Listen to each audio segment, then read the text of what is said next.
إن الحمد لله نحمده ونستعينه ونستغفره ونعوذ بالله من شرور أنفسنا ومن سيئات أعمالنا من يهده الله فلا مضل له ومن يضلل فلا هادي له وأشهد أن لا إله إلا الله وأشهد أن محمدا عبده ورسوله أما بعد فإن أصدق الحديث كتاب الله وأحسن الهدي هدي محمد صلى الله عليه وسلم وشر الأمور محدثاتها وكل محدثة بدعة وكل بدعة ضلالة وكل ضلالة في النار أما بعد அன்புக்குரிய ஈமானிய உறவுகளே, அல்லாஹ்வினால் எம் மீது கடமையாக்கப்பட்ட இந்த ஜும்மாவுடைய கடமையை நிவர்த்தி செய்ய வேண்டும் என்ற நல்லொரு நோக்கத்துக்காக வேண்டி நாங்கள் அல்லாஹ்வுடைய மாளிகையில் அமர்ந்திருக்கின்றோம். இந்த உலக வாழ்க்கையை பொறுத்த மட்டிலும் அல்லாஹ் ரப்புல் ஆலமீன் இந்த பூமியில் யாரை முதலில் எடுப்பான் என்பது யாருக்கும் தெரியாமல் அல்லாஹ் வைத்திருக்கின்றான். கணவன் இருக்கும் பொழுது மனைவியை அல்லாஹ் தஆலா எடுத்து விடுவான், மனைவி இருக்கும் பொழுது கணவனை எடுத்து விடுவான், பிள்ளைகள் இருக்கும் பொழுது தந்தையை எடுத்து விடுவான், தந்தை இறக்கும் பொழுது பிள்ளைகளை எடுத்து விடுவான். இப்படி உலகத்தில் யார் முதன்மைப்படுத்தப்படுவார்கள், யார் அவர்களுக்கு பிறகு எவ்வளவு காலம் இருப்பார்கள் என்ற எந்தவிதமான அறிவித்தலும் எங்களுக்கு கிடையாது. எனவே நாம் இந்த உலகத்தில் நாளுக்கு நாள் அல்லாஹ்வின் பால் நெருக்கத்தை தேடக்கூடிய, அல்லாஹ்வுடைய விருப்பத்தை தேடக்கூடிய, அல்லாஹ்வுடைய அன்பை பெறக்கூடிய நல்ல விஷயங்களை நாளுக்கு நாள் நாங்கள் முந்தி அதிகமாக செய்து கொண்டே வர வேண்டும். காரணம், இந்த உலக வாழ்க்கை என்பது அல்லாஹ் தஆலா எனக்கும் உங்களுக்கும் ஒரு சந்தர்ப்பத்தை தான் தந்திருக்கின்றான். இந்த ஒரு சந்தர்ப்பம் என்பது திரும்ப கிடைக்காத நிரந்தரமான ஒரு வாழ்வுக்கான ஒரு முயற்சியாக அல்லாஹ் தந்திருக்கின்றான். ஆயுள் தண்டனை விதிக்கப்பட்ட அல்லது தூக்கு தண்டனை கொடுக்கப்பட்ட ஒரு கைதிக்கு திடீரென்று விடுதலை கிடைக்கும் என்றால் அவன் தன்னால் விடுபட்டவைகள், அந்த வாழ்க்கைக்கு முன்னால் நடந்த அனைத்தையும் தவறுகளையும் சீர் செய்துவிட்டு மீதமுண்டான மரணம் வரக்கூடிய நாளை சரி செய்து கொள்வான். ஆனால் ஒவ்வொரு வாரமும் எங்களுக்கு ஜும்மா உரைகளின் மூலமாக அந்த சந்தர்ப்பங்கள் ஞாபகப்படுத்தப்பட்டு கொண்டே இருக்கின்றது. நேற்று முந்தநாள் போன்ற நாட்களிலெல்லாம் எத்தனையோ மரணங்களை நாங்கள் கேள்விப்படுகின்றோம். சந்தோஷமாக வாழ்வதை இஸ்லாம் தடுப்பது கிடையாது. சந்தோஷம்தான் இஸ்லாத்தின் அடிப்படையான அம்சம். சந்தோஷம் இல்லை என்றால் இஸ்லாம் துறவரத்தை வலியுறுத்தியிருக்கும். சந்தோஷம் இல்லை என்றால் இஸ்லாத்தில் 2 பெருநாள் தினங்களை, ஏனைய நாட்களை மகிழ்ச்சியாக கொண்டாடுவதை தடுத்திருக்கும்.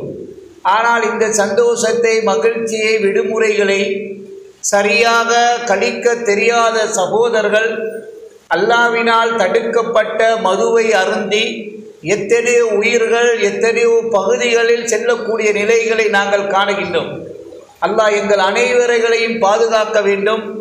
அப்படியான மரணங்கள் நிகழ்வதன் மூலமாக எங்களுக்கு அல்லாஹ் தஆலா நிறைய படிப்பினைகளை தந்திருக்கின்றான்.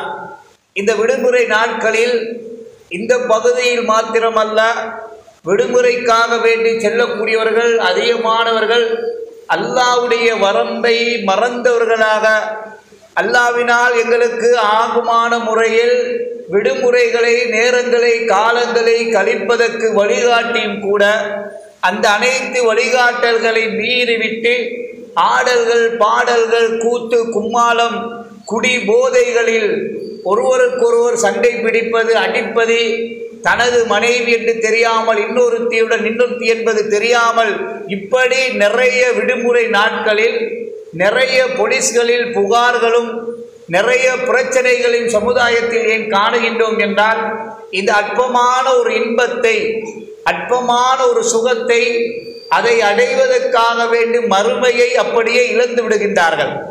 நாளை மறுமை நாளைக்கு சென்றதன் பிறகுதான் அவர்களுக்கு விளங்கும், என்னுடைய மௌத்துடைய முடிவு இப்படி இருந்து நான் எப்படி மரணித்தோனோ அப்படித்தான் எழுப்பாட்டப்படும். எவ்வளவுதான் நாம் தொழுதிருந்து எங்களுடைய மரணம் வரும் பொழுது ஒரு கோப்பை சாராயம் குடித்த நிலையில் எங்களுடைய மரணம் வந்துவிடும் என்றால் எழுப்பாட்டப்படும் பொழுது அப்படித்தான் எழுப்பாட்டப்படும். அன்புக்குரியவர்களே, அல்லாஹ் எங்கள் அனைவர்களுக்கும் நல்ல மௌத்தை நசீபாக்க வேண்டும். அல்லாஹ்விடத்தில் நீங்கள் பிரார்த்தனை செய்யுங்கள்.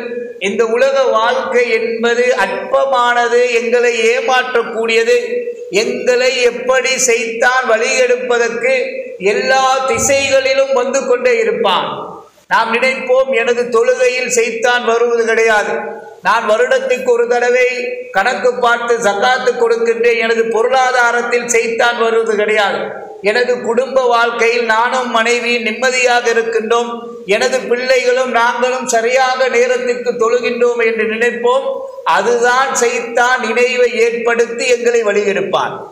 அதனால் தான் அல்லாஹ்வின் தூதர் ஸல்லல்லாஹு அலைஹி வஸல்லம் அவர்கள் அடிக்கடி செய்தானுடைய தீங்குகள் மனிதனை கடைசி வரைக்கும் சுவர்க்கத்தில் காலை வைக்கும் வரைக்கும் செய்தான் முயற்சி செய்து கொண்டே இருப்பான். அன்புக்குரிய ஈமானிய உறவுகளே, எனவே நாம் அல்லாஹ்வுக்கு அதிகமாக நன்றி செலுத்த வேண்டும். இந்த நன்றி செலுத்தக்கூடிய உணர்வு எப்பொழுதெல்லாம் இருக்கின்றதோ அல்லாஹ் தஆலா அந்த அடியானை தன் பக்கத்தில் கொண்டு வருவான். இன்றைக்கு நாம் எடுத்துக்கொண்ட செய்தி என்னவென்றால், ஒவ்வொரு தொழுகையிலும் நாங்கள் சூரத்துல் ஃபாத்திஹா ஓதுகின்றோம். அதில் முதலாவது வசனம் எல்லாருக்கும் தெரியும், அல்ஹம்துலில்லாஹி ரப்பில் ஆலமீன். இது தெரியாதவர்கள் முஸ்லிம்களில் யாருமே இருக்க மாட்டார்கள்.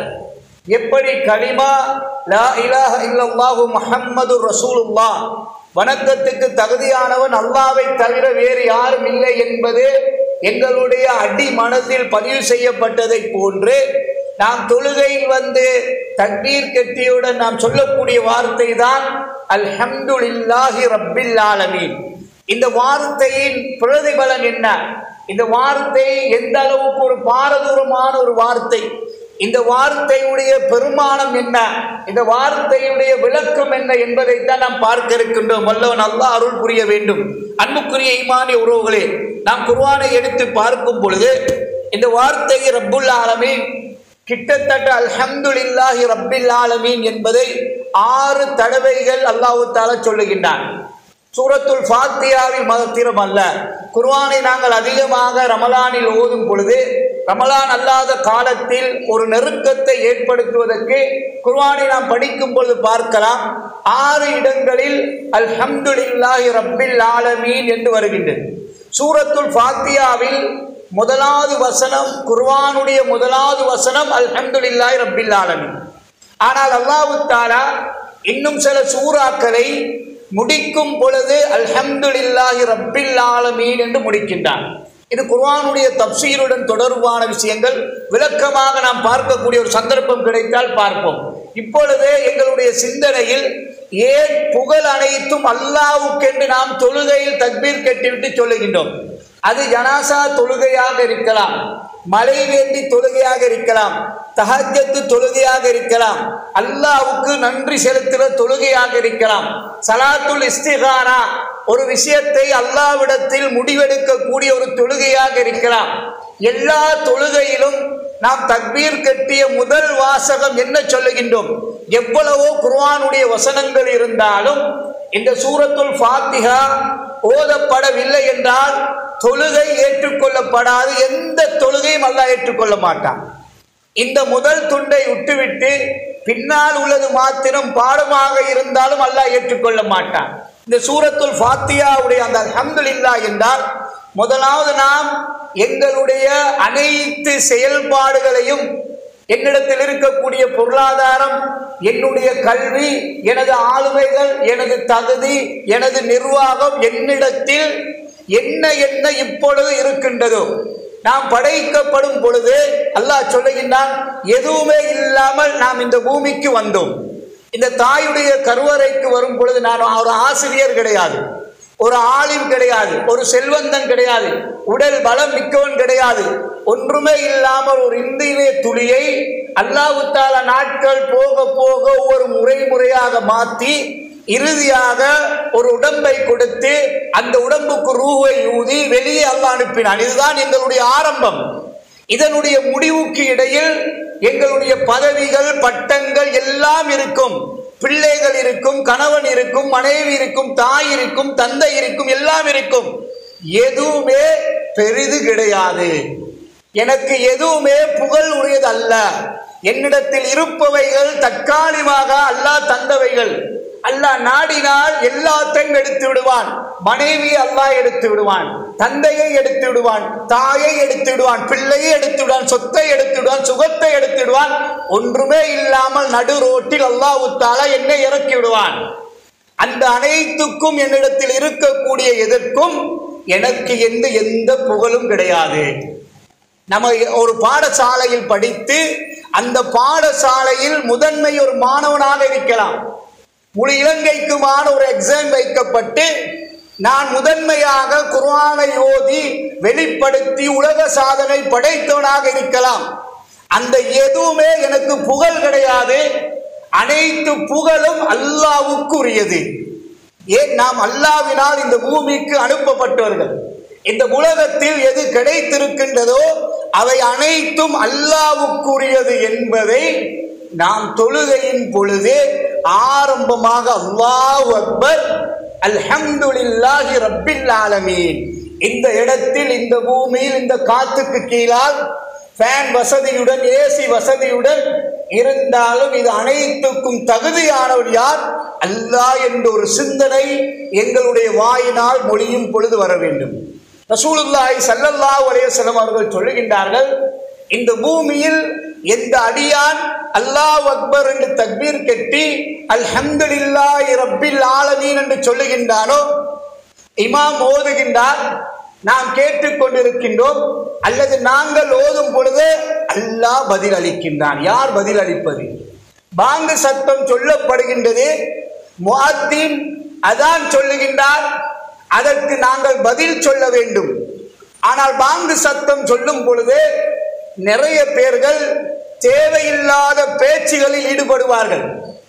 அந்த பாங்குக்கு பதிலளிப்பதை விட்டுவிட்டு கணக்கு பார்த்து கொண்டிருப்பார்கள், வந்தவனுடன் கதைத்துக் கொண்டிருப்பார்கள், நோயாளியை விசாரித்துக் கொண்டிருப்பார்கள், இன்ன பிற அலுவல்களில் ஈடுபடுவார்கள். தொழுகைக்கு தயாராகுவதின் முதன்மை பாங்குக்கு பதில் சொல்லும் பொழுது உருவாகின்றது. அந்த உருவாக்கத்துடன் உள்ளே வந்து இவன் தக்பீர் கட்டும் பொழுது அல்லாஹ் என்ன தெரியுமா சொல்லுகின்றான்? நாம் எங்களுடைய பார்வையில் திக்கல் உள்ளவனாக ஒருவனாக இருக்கலாம், சரியாக மொழிய முடியாத ஒருவனாக இருக்கலாம். எனது அல்ஹம்துலில்லாஹி ரப்பில் ஆலமீன் பக்கத்தில் இருந்து கேட்பவனுக்கு அருவருப்பாக இருக்கலாம், மோத தெரியாத என்று. ஆனால் அல்லாஹ் பதில் அளிக்கின்றான். அவனுடைய ஆடையை பார்க்க மாட்டான், அவன் தொழக்கூடிய இடத்தை பார்க்க மாட்டான், அவன் என்ன சாப்பிட்டு விட்டு வந்து தொழுகைக்கு நிற்கின்றான் என்பதை பார்க்க மாட்டான். அல்ஹம்துலில்லாஹ் என்று சொல்லும் பொழுது அல்லாஹ் பதில் அளிக்கின்றான். அல்லாஹ் சொல்லுகின்றான், ஹமதனி அப்தி, எனது அடியான் என்னை புகழ்ந்து விட்டான். அல்லாஹ் சந்தோஷம் அடைகின்றான். எங்களோட மனைவியுடைய சந்தோஷத்தை அடைகிறதுக்கு என்னென்னமோ மனிதன் செய்கின்றான்.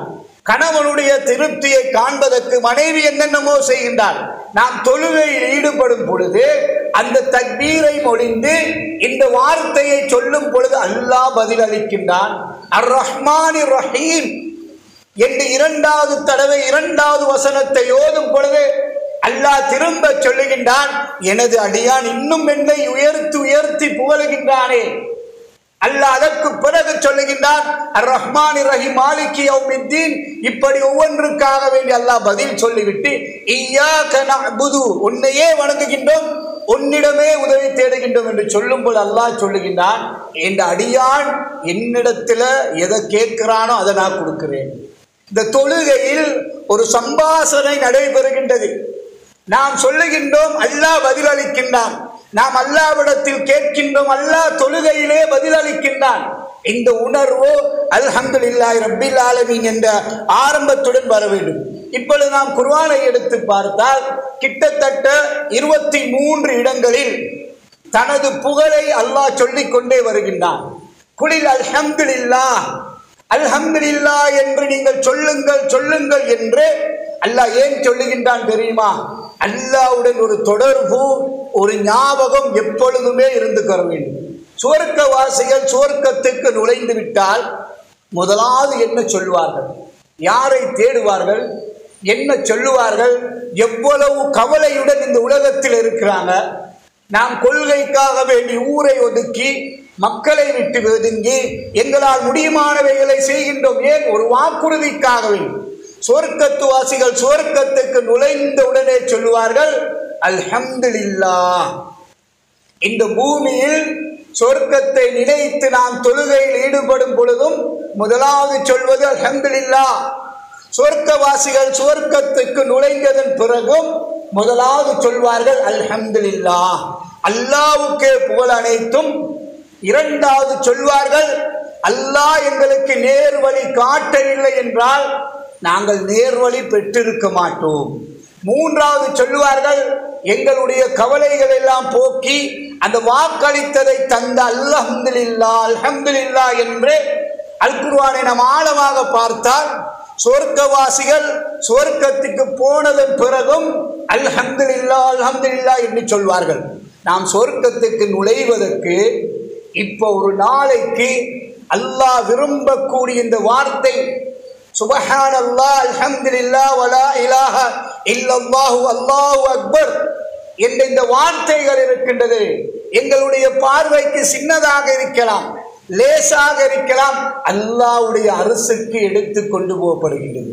அந்த வார்த்தையை ஒவ்வொரு நாளும் நாம் எத்தனை தடவைகள் மொழிகின்றோம்.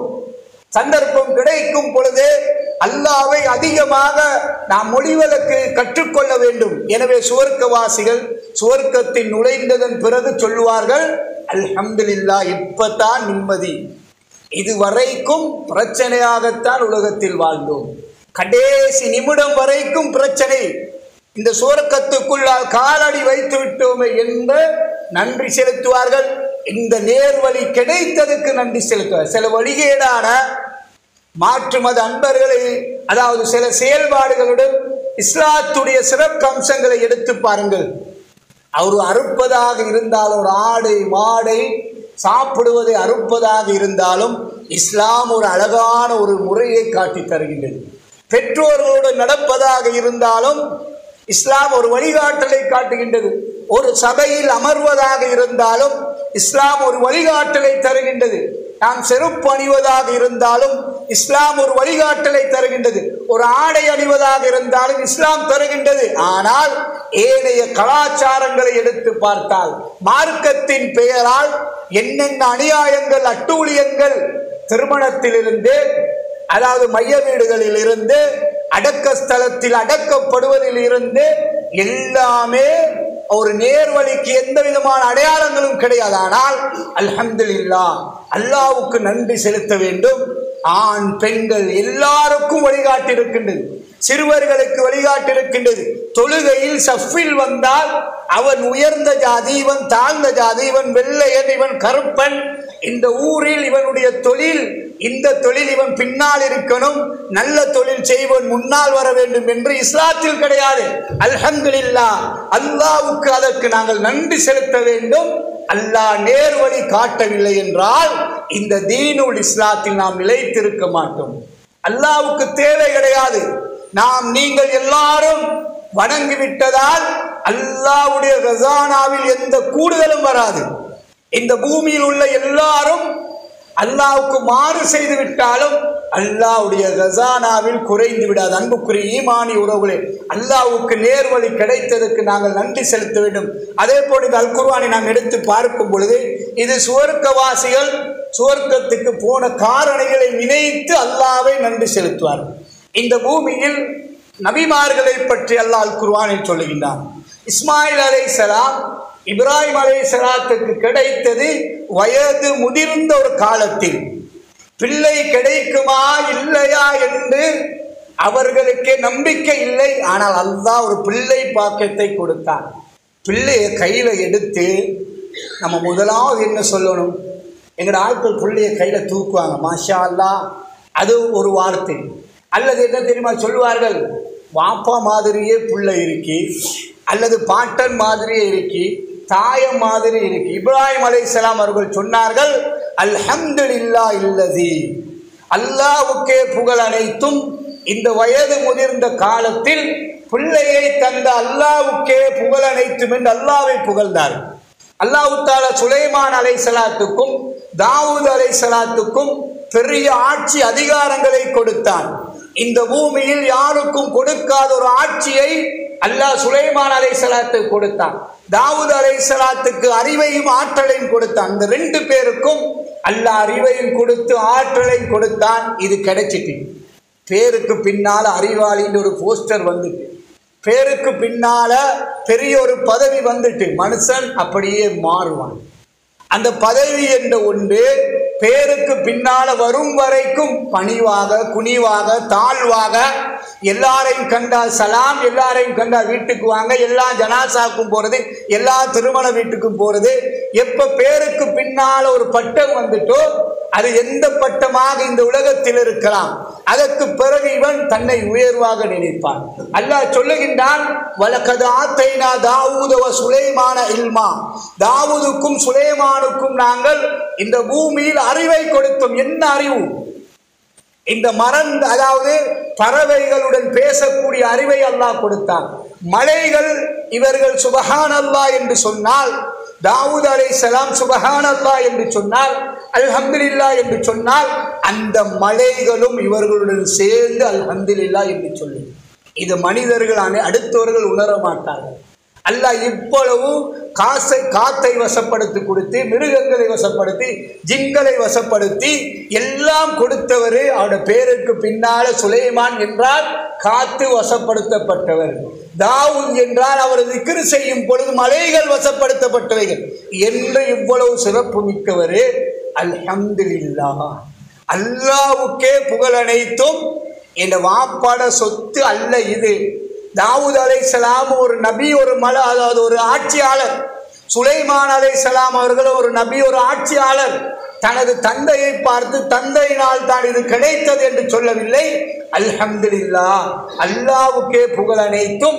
அல்லாஹ் நாடவில்லை என்றால் இந்த உயர்வு எங்களுக்கு கிடைக்காது, இந்த கண்ணியம் எங்களுக்கு கிடைக்காது, இந்த அறிவு கிடைக்காது, இந்த ஆற்றல் கிடைக்காது, இந்த வசப்படுத்தக்கூடிய தன்மையை அல்லாஹ் தந்திருக்க மாட்டான். அல்லாஹ்வுக்கே புகழனை. நம்ம ஒரு ஓட்ட வண்டி இருக்கின்னு வைங்க, நோமலாக இருக்கக்கூடிய ஒரு குடிசை வீடு இருக்கு, இருந்தாலும் அல்லாஹ்வுக்கு அல்ஹம்துலில்லாஹ் என்று சொல்ல வேண்டும். ரசூலுல்லாஹி ஸல்லல்லாஹு அலைஹி வஸல்லம் அவர்கள் சஹாபாக்களை எப்படித்தான் பழக்கினார்கள். நபி அவர்கள் சொன்னார்கள், எந்த ஒரு அடியான் காலையில் எழும்புறான், உடம்பு அப்படியே ஆரோக்கியமாக இருக்கு, நாக்கு இழுக்கல்ல, வாய் கோணல்ல, கை கோணலாக போகல, உடம்பு எலும்பி அப்படியே நடக்க மாதிரியே இருக்கு. இரண்டாவது, தனது மனைவி எழும்பி பார்க்கிறார், மனைவிக்கும் எந்த நோயும் இல்லை, பிள்ளைக்கும் எந்த நோயும் இல்லை, தந்தைக்கும் எந்த நோயும் இல்லை. இரவு நம்ம தூங்குகிறோம், தூக்கத்தில் உயிர்கள் பறிக்கப்படுது. சில நேரங்கள் பறிக்கப்பட்ட உயிர்களில் அந்த உடல்களுக்குள்ளால் சிலது வருது, சிலவர்கள் மரணித்து விட்டார்கள். சொல்லுகின்ற நல்லதான் ராவு தூங்கினாரு, சாப்பிட்டாரு, மருந்து குடித்தாரு, எழுப்பாட்டி பார்த்தா ஆள் மூத்து. இப்படி இல்லாமல் இரவு தூங்கின மாதிரியே எழும்பி பார்க்கிறாரு, கை வேலை செய்து கண் பார்க்குது. இரவில் அல்லாஹ் தஆலா தூக்கத்தின் பொழுது அல்லாஹ் சொல்லுகின்றான், உங்களுடைய பார்வையை எடுத்து விட்டால் யார் தருவது? உங்களுடைய நாவின் பேச்சின் தன்மையை எடுத்து விட்டால் யார் தருவது? அல்லாஹ் எடுக்காம திருப்பி தந்து பார்க்கிறாரு, என் உடம்பு நல்ல அறிக்கை, பிள்ளைகள் எல்லாரும் சுகமாக இருக்கிறாங்க. காலையில் எழும்பின பிறகு சாப்பிட்றதுக்கு வேலைக்கு போக தேவையில்லை, ஃப்ரிட்ஜை திறக்கிறாரு, சட்டியை பார்க்குறாரு, சோறு இருக்கி, அரிசி இருக்கி. இந்த நேரத்தில் அல்ஹம்துலில்லாஹ் என்று சொன்னால் நபி அவர்கள் சொல்லுகின்றார்கள், உலகமும் உலகத்தில் உள்ளவைகள் அனைத்தும் கிடைத்ததை போன்று.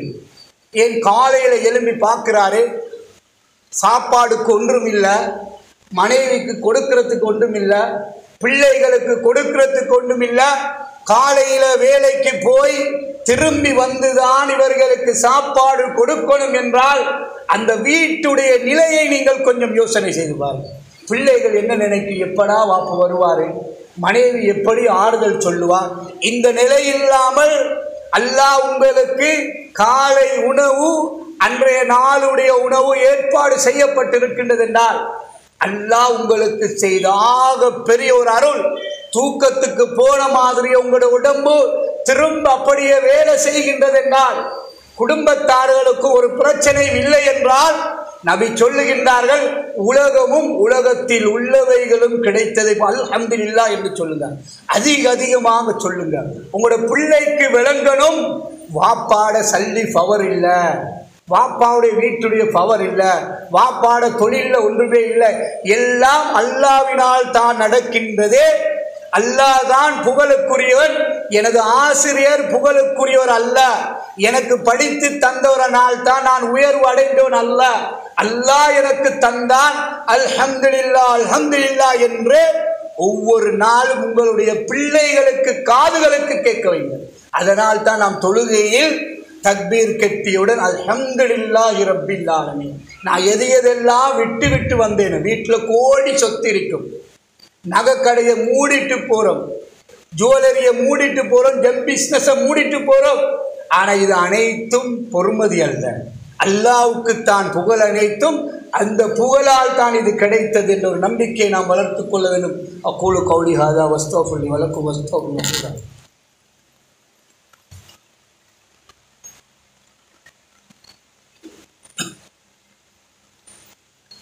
அல்ஹம்துலில்லாஹ் வஸ்ஸலாத்து வஸ்ஸலாமு அலா முஹம்மதின் அப்தில்லாஹ் அலா ஆலிஹி வஸஹ்பிஹி அஜ்மஈன். அம்மா பஅத்.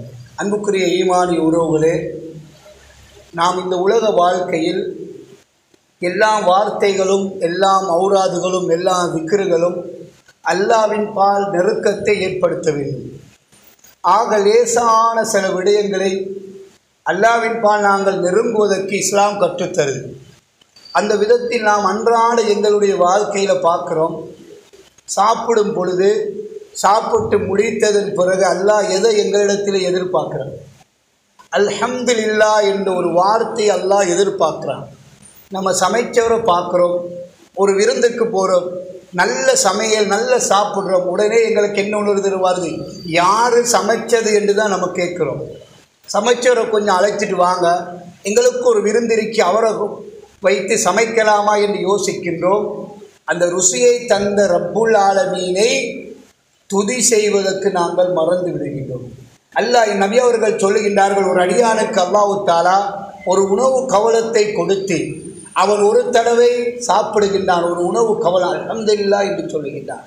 திரும்ப தண்ணீர் குடிக்கின்றான், திரும்ப அல்ஹம்துலில்லாஹ் என்று சொல்லுகின்றான் என்றால் அல்லாஹ் அந்த அடியானை பார்த்து மகிழ்ச்சி அடைகின்றான், சந்தோஷம் அடைகின்றான். இந்த சாப்பாட்டில் அடிக்கடி அல்லாஹ்வை ஆரம்பிக்கும் பொழுது பிஸ்மில்லாஹ் என்று சொல்வதை போன்று முடிக்கும் பொழுது அல்லாஹ்வை அடிக்கடி இடையிடையே நம்ம ஞாபகப்படுத்த வேண்டும். இந்த ரப்புல் ஆலமீன் இன்றைக்கு உலகத்தில் காசாவை எடுத்து பாருங்கள். எங்களுடைய ஈமானி உடன்பிறப்பு சகோதரர்கள் எத்தனையோ நாட்களுடைய உணவுகளை நாங்கள் ஃப்ரிட்ஜில் வைத்து பாதுகாப்பாக வைத்து இன்னும் சாப்பிடுகின்றோம். பெருநாள் உணவுகளை பெருநாள் கொண்டாடுவதற்கு வழி இல்லை, பெருநாள் சமைப்பதற்கு வழி இல்லை, நோன்பு திறப்பதற்கு வழி இல்லை, நோன்பு பிடிப்பதற்கு அந்த ஈமானிய உறவுகள் ஒரு போராட்டத்தில் அல்லாஹ்வுடைய மாளிகையை பாதுகாப்பதில் ஈடுபட்டு கொண்டிருக்கின்றார்கள் என்றால் நானும் நீங்களும் நேரத்துக்கு சாப்பிடுகின்றோம், நேரத்துக்கு ஆடை அடைகின்றோம், நேரத்துக்கு எல்லாம் செய்கின்றோம் என்றால் அல்லாஹ்வுக்கு எந்த அளவுக்கு நாங்கள் புகழ வேண்டும். முழு நாள் முழுக்க சாப்பிடுவது, உறங்குவது, தூங்குவது போக அடுத்த அனைத்து மணித்தியாலங்களும் அல்ஹம்துலில்லாஹ் அல்ஹம்துலில்லாஹ் என்று சொல்வதற்கு எங்களால் முடியும் என்றால் அதுதான் அல்லாஹ்வுக்கு மிக விருப்பமானதாக இருக்கும். நம்ம சாப்பிட்டுட்டோம், ஒரு பயணத்தை மேற்கொள்கிறோம். அந்த பயணத்தின் பொழுது அல்லாஹ் நூஹ் அலைஹிஸ்ஸலாம் பாதுகாப்பான ஒரு பயணத்தை ஏற்பாடு செய்தார்கள். நல்லவர்கள் அவர்களுடன் ஏறினார்கள், தீயவர்கள் பாவிகள் இருந்து அழிக்கப்பட்டார்கள். அப்ப அல்லாஹ் என்ன தெரியுமா சொன்னான் நூஹ் அலைஹிஸ்ஸலாத்துக்கு? நீங்க வாகனத்தில் ஏறினா, அன்றைக்கு இருந்தது கப்பல், அந்த கப்பலில் ஏறினால் பிஸ்மில்லாஹ் என்று சொல்லி அல்ஹம்துலில்லாஹ் சுப்ஹானல்லதி சஹர் லனா ஹாதா, அந்த ஞாபகம் எப்பொழுதும் சாப்பிடும் பொழுது ஞாபகம் இருக்க வேண்டும். சாப்பிட்டு முடித்ததன் பிறகு பயணத்தின் பொழுது இரவில் இவன் தூக்கத்துக்கு சொல்லுகின்றான். ரசூலுல்லாஹி ஸல்லல்லாஹு அலைஹி வஸல்லம் அந்த தூக்கத்தின் பொழுதும் அல்லாஹ்வை ஞாபகப்படுத்துவார்கள். தூங்கி எழும்பிட்டான், மாஷா அல்லாஹ், ஒரு ஏசி வாகனம், ஏசி ரூம், ஏசி அமைதியாக கிடைத்தது. அந்த சிந்தனை விடவும் அல்ஹம்துலில்லாஹ் இல்லதி அஹ்யானா பஅதமா அமாத்தனா வ இலைஹி நுஷூர். அல்லாஹ்வுக்கே புகழனைத்தும் எங்களுடைய தூக்கத்திலிருந்து எழுப்பாட்டிய அதே ஆரோக்கியத்தை தந்த ரப்புக்கு என்று ரப்பை புகழ வேண்டும். சாப்பாடு, தூக்கம், பயணம், நம்ம ஒரு ஆடை அணிகின்றோம், அல்லாஹ்வுக்கு நன்றி செலுத்த வேண்டும். உங்களுடைய அல்மாரிகளை கொஞ்சம் திறந்து பாருங்கள். எத்தனை ஆடைகள் எடுத்து உடுக்காமல் அப்படியே அவன் மரணிக்கின்றான். மனைவி மௌத்துக்கு பிறகு திறந்து பார்க்கிறான், 10 சாரம் அப்படியே இருக்கு, உடுக்காம சேட் உடுக்காம இருக்கு, உள்ளாடைகள் இருக்கு, பெனியன் அப்படியே இருக்கு. ஆனா இவனுக்கே தெரியாது எவ்வளவு அவனிடத்தில் இருக்கின்றது என்பது தெரியாது. ஆடை ஒன்றை அணியும் பொழுது ஆடையற்றவர்களை கொஞ்சம் யோசனை செய்து பாருங்கள். எத்தனை பேர்கள் அதற்காக வேண்டி கஷ்டப்படுகின்றார்கள், உழைக்கின்றார்கள், வேர்வை சிந்துகின்றார்கள். அல்லாஹ் லேசாக எனக்கு இந்த ஒரு ஆடையை தந்திருக்கின்றானே, அல்ஹம்துலில்லாஹ் என்று சொல்லுங்கள். இந்த உலகத்தில் இந்த ஆடை உனது குறைகளையும் உனது நிறைவுகளையும் வெளிப்படுத்துவதை மறைப்பதை போன்று மறுமையில் அல்லாஹ் தஆலா சிறந்த ஆடைகளை எனக்கு தர வேண்டும் என்று அல்லாஹ்விடத்தில் அல்ஹம்துலில்லாஹ் என்று சொல்லுங்கள். யாருமே ஒரு ஆடையுடன் இன்றைக்கு கிடையாது, 2 ஆடைகள் கிடையாது, 3 ஆடைகள் கிடையாது. ஆனால் சஹாபாக்கள் இருந்தார்கள், தொலை வைப்பார்கள், பின்னால் இருப்பவர்கள் பார்ப்பார்கள். இமாமுடைய ஆடையில் குறைபாடு. ரசூலுல்லாஹி ஸல்லல்லாஹு அலைஹி வஸல்லம் அவர்கள் மரணித்ததன் பிறகு ஆயிஷா அவர்கள் சொல்லுகின்றார்கள், மஸ்ஜிதில் நபவியில் சஹாபாக்கள் கதைத்துக் கொண்டிருக்கிறார்கள், நபி அவர்கள் இப்படி வாழ்ந்திருப்பார்கள், அப்படி வாழ்ந்திருப்பார்கள் என்று நபியுடைய மௌத்துக்கு பிறகு காணாதவர்களுக்கு தெரியாது. ஆயிஷா ரலியல்லாஹு அன்ஹா அவர்கள் அவர்களுடைய வீட்டில் இருந்த ஒரு ஆடையை தூக்கி வெளியே அறையிலிருந்து இப்படி போடுகின்றார்கள். சஹாபாக்களுக்கு பிறகு வந்தவர்கள் அந்த ஆடையை பிடித்து பார்க்கிறாங்க, எங்களால் இது உடுக்க முடியாது. கோடி இன்றைக்கு சொல்லுவோமே, ஆக கனமான ஒரு ஆடையாக கோடி ஒரு ஆடையாக இருந்தால் அதை யார் அணிவது? வேர்வை வரும், அழகு இருக்காது, பிடிக்க முடியாது, அதாவது கனமாக இருக்கும். ஆயிஷா இளையவர்கள் சொல்லுகின்றார்கள், அல்லாஹ்வுடைய தூதர் மரணிக்கும் பொழுது இந்த ஆடையுடன் தான் மரணித்தார்கள். நமக்கு எத்தனை ஆடைகள் இருக்கின்றது. அல்லாஹ்வுக்கு புகழுங்கள், அல்ஹம்துலில்லாஹ், அல்லாஹ்வுக்கே எல்லா புகழும். அல்லாஹ்வுடைய தூதர் மஸ்ஜித் நபவியில் இருக்கின்றார்கள். ஒரு நோயாளி நடந்து செல்லுகின்றார். சஹாபாக்களை பார்த்து ஒரு சோதனைக்கு உள்பட்ட ஒருவர் நடந்து செல்லும் பொழுது நபி அவர்கள் சொல்லுகின்றார்கள், அல்ஹம்துலில்லாஹ் இல்லதி ஆஃபானி மிம்மா இப்தலக பிஹி வ ஃபல்லலனி மிம்மன் ஹலக தஃலீலா. அல்லாஹ்வுக்கே புகழ் அனைத்து. என் கால் நல்லா நடக்குது, கண் நல்லா கேட்குது, காது நல்லா அதாவது கேட்குது, கண்கள் பார்க்குது, வாய் பேசுது, கைகள் பிடிக்குது. ஏதாவது ஒரு குறையுள்ள மனிதனை காணும் பொழுது அவன் நடையில் குறையை நாங்கள் காணுகின்றோம், அதை கேலி செய்கின்றோம். பாரு, நடக்கிற நேரம் வலதுக்கு சரிஞ்சிட்டு போகிறான், இடதுக்கு சரிஞ்சிட்டு போகிறான், பேசுகிற நேரம் திக்கலாக இருக்கி 2 பேர் 3 பேர் சேர்ந்து அந்த குறையுள்ளவன் அவன் ஈமானுடைய குறை அல்ல, அவன் படைத்த ரப்பை முழுமையாக ஏற்றுக்கொண்டிருக்கின்றான். படைப்பில் குறையை அந்த படைப்பாளனை நாங்கள் குறையாக காணுகின்றோம். அவனை வச்சு கேலி செய்கிறது. யாரை கேலி செய்கிறோம்? அவனை படைத்த ரப்பை நாம் கேலி செய்கின்றோம். அவன் அல்ல கேலிக்குள்ளாகின்றான். நான் தயாரித்த ஒரு போன் இதில் கேலி செய்யப்படுவது எனக்கு என்றால், இந்த படைப்பாளவன் ஹாலிக்குல் இந்த உலகத்தை படைத்து பரிபாலிக்கக்கூடிய ரப்புடைய ஒரு படைப்பை நாங்கள் குறை காணுகின்றோம் என்றால் அல்லாஹ்வில் நாம் குறை காணுகின்றோம். அன்புக்குரிய ஈமான் உரைகளே, ரசூலுல்லாஹி ஸல்லல்லாஹு அலைஹி வஸல்லம் அவர்கள் சொல்லுகின்றார்கள், அல்லாஹ்வை புகழுங்க. அல்லாஹ் அவனை சோதிச்ச மாதிரி உங்களை சோதிக்கலையே. இந்த உலகத்தில் எத்தனையோ படைப்பிடங்கள் நடக்க முடியாமல் இருக்கின்றது, எழும்ப முடியாமல் இருக்கின்றது, பேச முடியாமல், பார்க்க முடியாமல், கேட்க முடியாமல் இருக்கின்றது. அல்லாஹ் உனக்கு அந்த அருளை தந்திருக்கின்றானே என்று அன்றாடம் நாம் அல்லாஹ்வை புகழ வேண்டும். நாளை மறுமை நாளில் அல்லாஹ்வை புகழ்ந்தவர்களுக்கென்று தனியான ஒரு இடத்தை அல்லாஹ் வச்சிருக்கிறான். அதில் வேறு யாருக்கும் அங்கே இடம் இல்லை. காண்ற நேரம், போகிற நேரம், பேசுகிற நேரம் அல்லாஹ்வை புகழ்ந்து இருப்பவர்களுக்கு தனிமையில் ரப்புல் ஆலமீன் தனி இடத்தை வைத்திருக்கிறான். அல்லாஹ் தஆலா எனக்கும் உங்களுக்கும் அந்த உயர்தரமான அந்த சுவர்க்கத்தில் அல்லாஹ்வை அல்ஹம்துலில்லாஹ் அல்ஹம்துலில்லாஹ் என்று இந்த பூமியில் நாம் அடிக்கடி சொல்வதை போன்று மறுமையிலும் அங்கு போய் அந்த ரப்புல் ஆலமீனை காணும் பொழுது அங்கே சஹாபாக்கள், நபிமார்கள், இமாம்கள் எல்லாருக்கும் முன்னிலையிலும் அந்த பூமியில் வாழக்கூடிய நிரந்தரமான இன்பம், அற்பமான இந்த இன்பம் கிடையாது, நிரந்தரமான அந்த இன்பத்தில் நாங்கள் அல்லாஹ்வை அதிகம் புகழக்கூடிய ஒரு பாக்கியத்தை ரப்புல் ஆலமீன் தந்தருள்வானாக. அகூலு கௌலி ஹாதா வஸ்தக்ஃபிரு லி வ லக்கும் வஸ்தக்ஃபிருஹு இன்னஹு கஃபூருர் ரஹீம்.